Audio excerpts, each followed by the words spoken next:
పరిధిని విస్తరించేటువంటి క్రమంలో జరుగుతున్నటువంటి చర్చలో దాదాపు బీఆర్ఎస్ పార్టీ నుంచి పెద్దలు శ్రవణ్ గారు మాట్లాడడం జరిగింది. సిపిఐ పార్టీ నుంచి, అలాగే ఎంఐఎం పార్టీ నుంచి, వివిధ భారతీయ జనతా పార్టీ నుంచి కూడా మాట్లాడడం జరిగింది. సార్, ఇక్కడ వీళ్ళు ఎంతసేపు మాట్లాడినప్పటికీ పరిధి విస్తరణ రాజ్యాంగ సూత్రాలకు విరుద్ధంగా ఉంది, 74వ రాజ్యాంగ సవరణను వయలేట్ చేస్తూ ఉంది, దాన్ని కూని చేస్తూ ఉంది అనేటువంటి రకరకాల అంశాలు చెప్పుకొచ్చినారు. సార్, కానీ ఈ రాజ్యాంగం రాయబడింది మా ప్రజల కోసం. సార్, మా ప్రజలకు పోతున్నటువంటి హక్కులు ఏవైతే ఉన్నాయో సార్, మా ప్రజలకు పోతున్న అవకాశాల మీద కనీసం ఒక్క మాటన్నా మాట్లాడతారేమో అని చెప్పి ఎదురు చూస్తూ ఉన్నాం. సార్, ఇవాళ దాదాపుగా ఒక ఇన్ని మున్సిపాలిటీలు, 20 మున్సిపాలిటీలు, ఒక 7 మున్సిపల్ కార్పొరేషన్లు ఇందులో విలీనమవుతున్నటువంటి సందర్భంలో సార్, ఇప్పటికే తెలంగాణ రాష్ట్రంలో మా బీసీల పరిస్థితి షెర్లునోని తీసుకొచ్చి బాయిలేసినట్టు అయిపోయింది. వాస్తవానికి ఇప్పుడు ఈ పెద్దంబర్పేట కానీ, శంషాబాద్ కానీ, బహదూర్గూడ కానీ, ఇట్లా 20 మున్సిపాలిటీలు, వివిధ గ్రామ పంచాయతీలు, కార్పొరేషన్లు అన్నిట్లలో పోటీ చేసే వాళ్ళ సంఖ్య కనీసం కొన్ని వందలలో అవకాశాలు ఉండేవి. సార్, మాకు కొన్ని వందలలో వార్డు సభ్యులుగా కానీ, లేకపోతే మేయర్లుగా కానీ, డిప్యూటీ మేయర్లుగా కానీ వందల అవకాశాలు ఉండేటివి. ఇవన్నిటినీ తీసుకుపోయి జిహెచ్ఎంసీలో కలిపితే అన్ని అవకాశాలు పోయి కుచించుకపోయి అసలు మా బీసీలకు రిజర్వేషన్ ఫలాలు కుచించుకపోతా ఉన్నాయి, ఇక్కడ దక్కకుండా పోతా ఉన్నాయి. దీని గురించి ఏ పార్టీ అన్న మాట్లాడుతుందేమో అని వెయిట్ చేస్తా ఉన్నాం. సార్, మా శ్రవణ్ అన్న మాట్లాడతాడేమో అని నేను ఆసక్తిగా పొద్దున చూస్తా ఉన్నా, ఈ అంశం లేవనెత్తాడేమో అని. కానీ అన్న మాట్లాడలేకపోయిండు. సార్, ప్రతిసారి సార్ ఇవేదో ప్రజల అవసరాల కోసం పరిధిల విస్తరణ కుచించుక కాదు సార్, లక్కీ నెంబర్ల కోసం డిస్టిక్లు మారినాయి. సార్, మన తన లక్కీ నెంబర్ కోసం డిస్టిక్లు మారినాయి. మన తన 6 నెంబర్ రావాలని, పరిపాలన సౌకర్యం కోసం కాదు సార్. ఈ ఇటీవల కాలంలో జరుగుతున్నటువంటి మార్పుల వల్ల గతంలోనే సార్ 2025లో 2000 మంత్రి గారు చెప్పినటువంటిది 56 గ్రామాలు 2024లో విలీనం చేశారు. సార్, అప్పుడు కూడా మొత్తుకున్నాం సార్ మేము. మా వార్డు మెంబర్లు పోతా ఉన్నారు, మా సర్పంచులు పోతా ఉన్నారు, మా ఎంపీటీసీలు పోతా ఉన్నారు. ఆఖరికి మాకు రాజకీయ అవకాశాలు దెబ్బతీస్తా ఉన్నాయి ఈ బిల్లుల ద్వారా, మా సంగతి ఏంది అని చెప్పి అడగడం జరిగింది. సార్, ఆ రోజు ప్రభుత్వం దాటవేసే విధంగానే మేము విస్తరిస్తా ఉన్నామనేటువంటి మాట చెప్పింది.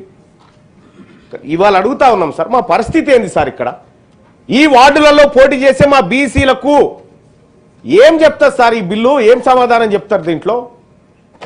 ఇప్పుడు 20 మంది వార్డు సభ్యులు ఉండే కాడ ఒక్క జిహెచ్ఎంసీ కార్పొరేటర్ వస్తాడు సార్. ఇప్పుడు 19 కనీసం మాకు 50% అనుకున్న 10 మంది మాకు ఉండాలి కదా సార్, 10 కూడా పోయినట్టే కదా సార్.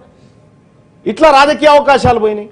రెండోది ఉపాధి హామీ సార్, ఆ గ్రామీణ ప్రాంతాల్లో ఉన్నటువంటి వాటిని తీసుకొచ్చి గ్రామ పంచాయతీలను తీసుకొచ్చి అప్పుడు నగర పంచాయతీలు మున్సిపాలిటీలలో కలిపి అట్లా పోయినాయి సార్. అంటే మా అవకాశాలను దెబ్బతీసే విధంగా ఇది ఉంది సార్.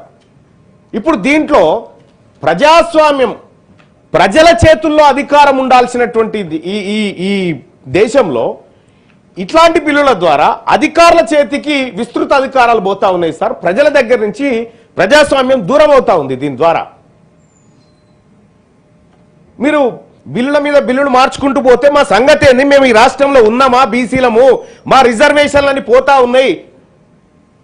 దీని గురించి ఈ రాష్ట్ర ప్రభుత్వం మాట్లాడాలి. అందుకోసమే సార్ చాలాసేపు నేను చూస్తా ఉన్నాను, చాలా బాధ అనిపిస్తా ఉంది బిల్లులు చూసిన తర్వాత. గింత అన్యాయంగా, అంటే ఈ బిల్లు ఏం చెప్తుందంటే బీసీలారా మీరు ఇంకా తీసేస్తున్నాం మీ రిజర్వేషన్ అని చెప్తా ఉంది అన్నట్టు. ఇక్కడ సార్ ఈ బిల్లుకు అది మా బీసీల బాధ అయితే, ఈ బిల్లుకు సంబంధించి సార్ ఇదివరకే మనం పారిశ్రామిక వాడల్ని ఇక్కడ నుంచి తీసి బయటేయాలనుకుంటున్నాం సార్. ఇప్పుడు మనం పరిధి బయటేస్తా ఉన్నామా, పరిధి లోపల ఉన్నాయి ఇంకేమైనా మిగిలిపోయినాయి అనేది కూడా ప్రభుత్వం ఒకసారి చూడాలి సార్. ఇక అలాగే ఈ ఔటర్ రింగ్ రోడ్ ఎందుకు ప్రామాణికం అవుతా ఉంది సార్? నగర విస్తరణకు ఔటర్ రింగ్ రోడ్ అనేది ఎందుకు ప్రామాణికం? ఇక్కడ రాగానే ఇక్కడ కుచించుకపోయి ఉంటుంది ఔటర్ రింగ్ రోడ్. ఈ గచ్చిబౌలి దగ్గర రాగానే జర దగ్గరకు వచ్చి ఉంటుంది, మిగతా చోట్ల దూరం అయి ఉంటుంది. అదే ఎందుకు ప్రామాణికం అవుతా ఉంది? ఈ రాష్ట్ర ప్రభుత్వం చెప్పాల్సినటువంటి అవసరం ఉంది సార్. ఇక ఒకే విధమైనటువంటి పన్ను విధానం సార్. జూబ్లీ హిల్స్ లో ఉన్నటువంటి వ్యక్తికి, పోచారం గ్రామ పంచాయతీలో గుడిసేసుకున్నటువంటి వ్యక్తికి ఒకే రకమైన పన్ను విధానం అంటే ఏం చెప్పదలుచుకున్నాడు సార్ దీని ద్వారా? ఓ పని చేయండి సార్, పోచారం కాడున్నటువంటి మా గుడిసాయన ఆస్తిని జూబ్లీ హిల్స్ లో ఉన్నటువంటి ఆ పెద్ద ఆయన ఆస్తిని ఒక దగ్గర వేసి శిరసాగం చేసినాక పన్ను వేయరు సార్. మరి అదన్నా చేయండి సార్. చేస్తున్నాను సార్. సార్ ఇక ఇప్పుడు అర్బన్ లోకల్ బాడీస్ విలీనం అని చెప్పి చెప్తా ఉన్నారు సార్. ఈ బిల్లులోనేమో ఇక్కడెక్కడో గ్రామ పంచాయతీలను కూడా రాసినారు సార్. దాంట్లో మరే ఉన్నది అయిపోయినాయి కదా, ఇదివరకు అయిపోయినాయి మెన్షన్ చేసి. Right sir. ఇక సార్ ఇంకొకటి సార్, మనము ఒక చిన్న కార్యక్రమం చేయాలన్నా అవతలి వాళ్ళ అభిప్రాయం అనేది ఇంపార్టెంట్ సార్. డాక్టర్ శ్రవణ్ గారు కూడా ఆ అంశాన్ని లేవనెత్తినారు. ప్రజల అభిప్రాయాన్ని మీరు జిహెచ్ఎంసీలో మాట్లాడినారని చెప్తా ఉన్నారు. జిహెచ్ఎంసీ బయట ఉన్నటువంటి వాటిని విలీనం చేస్తూ జిహెచ్ఎంసీ పరిధిలో అభిప్రాయాలు తీసుకున్నామని చెప్తే మరి అవతల ఉన్నటువంటి వాళ్ళ ప్రజల అభిప్రాయాల సంగతి ఏంది? ఆ ప్రజల్ని మీరు అమ్మ పోతావా అమ్మని పిల్లగాన్ని చూసినాం మీరు చేసుకుంటారని కనీసం ఆడబిడ్డనే అడుగుతారు పెళ్లి చేసేటప్పుడు, పెళ్లి చూపులప్పుడు. కానీ ఈ ప్రజల్ని ఎవరిని అడగకుండా, ఈ ప్రజల ఆలోచన ఏందో కూడా ఈ రాష్ట్ర ప్రభుత్వం కనుక్కోకుండా మాకు అధికారం ఉంది కాబట్టి చేసేస్తాం, అంటే సార్ కంక్లూజన్ సార్ మాకు అధికారం ఉంది కాబట్టి చేసేస్తామంటే ఇది మంచి పద్ధతి కాదు సార్. ఇది ప్రజాస్వామ్యానికి అంతకంటే మంచిది కాదు. ప్రజల అభిప్రాయమే ప్రజాస్వామ్యం సార్. సార్ ఇక ఈ కార్యక్రమం ఇట్లా ఉంటే సార్ 2025 నాటికి 1,34,00,000 మందికి సంబంధించినటువంటి అంశంగా ఇది మారిపోయింది సార్. మంచి సార్. కానీ తెలంగాణ రాష్ట్రంలో ఉన్నటువంటి మిగతా మున్సిపాలిటీల సంగతి ఏంటి సార్? మిగతా మున్సిపాలిటీల పట్ల మీకున్నటువంటి ప్రేమేంది? ఈ 1.34 కోట్ల మందికి సంబంధించిన దాని మీద చాలా ప్రేమ ఆప్యాయత ఈ రాష్ట్ర ప్రభుత్వానికి ఉంది. మిగతా మున్సిపాలిటీల్లో అనేక సమస్యలు తిష్టేసి కూర్చున్నాయి. ఆ విషయంలో ఈ రాష్ట్ర ప్రభుత్వానికి ఎందుకు చిత్తశుద్ధి లేదు సార్? అలా ఈ విషయంలో కూడా మోసమే జరిగింది సార్. అయితే ఒక్కటైతే వాస్తవం సార్, గతంలో ఉన్నటువంటి బీఆర్ఎస్ పార్టీ అయినా ఇప్పుడున్నటువంటి కాంగ్రెస్ పార్టీ అయినా ఈ బిల్లుల రూపకల్పన ద్వారా కనీసం ఒక మనిషిని ఉరేసేటప్పుడు మెల్లగా బిగిస్తుంది కదా సార్. మా బీసీల ఇంట్లో బిగేసుకుంటూ వస్తూ ఉన్నాయి సార్. మాకు అవకాశాలు పోతా ఉన్నాయి సార్. వీటి ద్వారా మా సంగతి ఏందో తేలాలి. మా సంగతి ఏందో తేల్చే వరకు ఈ రాష్ట్ర ప్రభుత్వాన్ని నిద్రపోనీయం, అటు విపక్షాన్ని కూడా నిద్రపోనీయం. మీరు చేసిన మోసం కూడా అనేకం ఉంది. సో కాబట్టి దయచేసి సార్ వీటి ద్వారా మా అవకాశాలు పోతున్నాయి అనేటువంటి మాట మేము చెప్తా ఉన్నాం సార్. రాష్ట్ర ప్రభుత్వం నుంచి మేము మంచి సమాధానం కోసం వెయిట్ చేస్తా ఉన్నాం. ఓకే, భానుప్రసాద్ గారు.